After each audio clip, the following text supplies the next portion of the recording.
Welcome to the fourth video of the fifth chapter of the Crystal Clear Electronics videos. Our presenter is still Béla Danyi, who in the previous three videos talked about multimeters, voltage and current measurement. Looking back to what was said in the first video, I think there are more features we haven't touched on. Do I remember correctly? Yes, you remember correctly.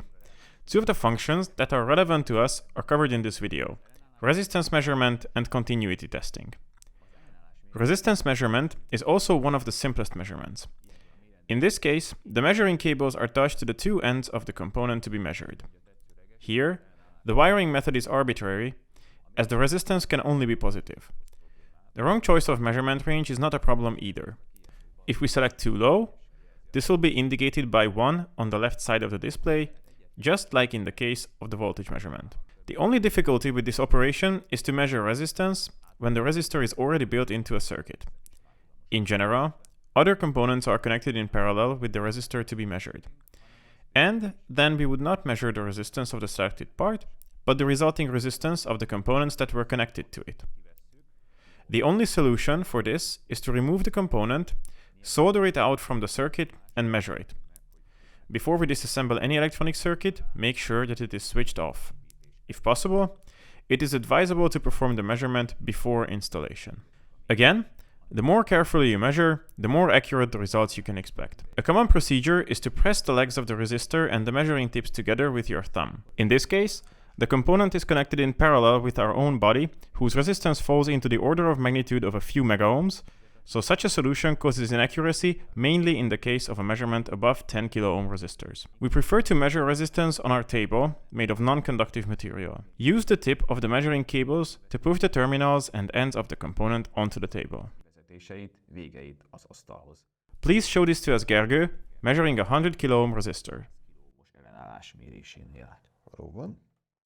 I will first show you the correct way to measure. After a quick calculation, he tells us that it's 99.7 kilo-ohm. I also show the incorrect method.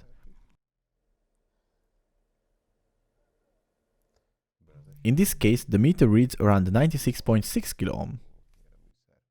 So there's a difference of about 3 kilo-ohms between the two measurements. We can say that this is significant. Remove the 100 ohm resistor from our previously assembled circuit and measure it separately from the rest of the circuit. Choose a measurement limit of 200 ohms.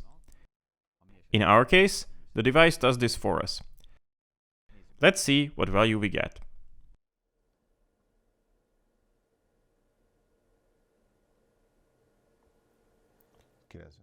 It shows us a value between 99.7 or 99.8. Great, but for this resistor we measured both voltage and current. We also have the ability to calculate, so we could have easily estimated the resistance at the beginning by calculation. In our case, we measured 100.2 volts for voltage and 11.7 milliamperes for current.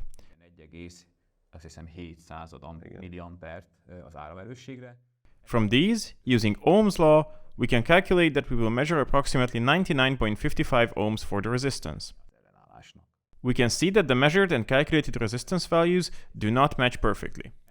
The reason for this is that the multimeter also has inaccuracy. It does not measure any value perfectly, but in most cases, it is enough for us.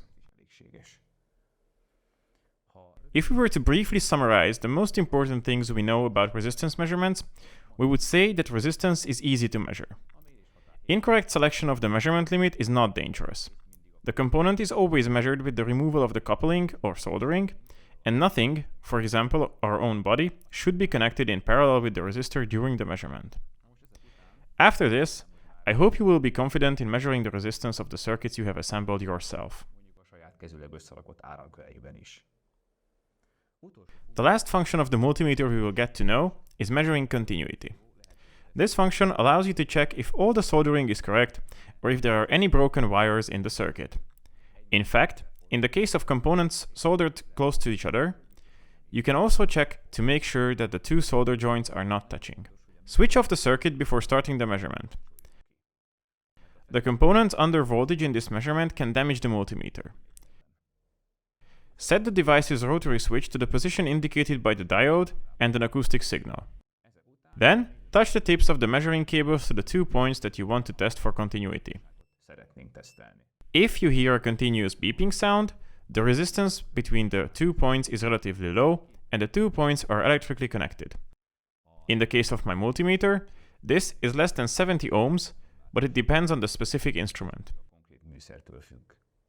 If there is no continuous beeping sound or no sound at all, then there is a break somewhere between these 2 points in the circuit.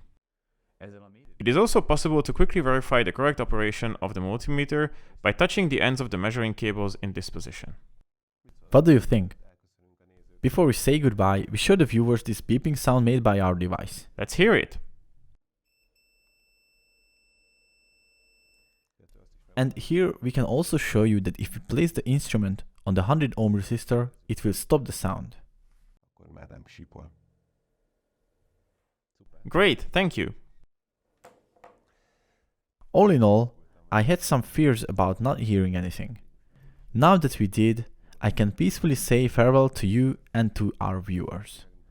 We hope that you will join us for the next video where we'll show you how Ohm's law can be applied. I think it will also be a great practice for using the multimeter. Goodbye. Goodbye!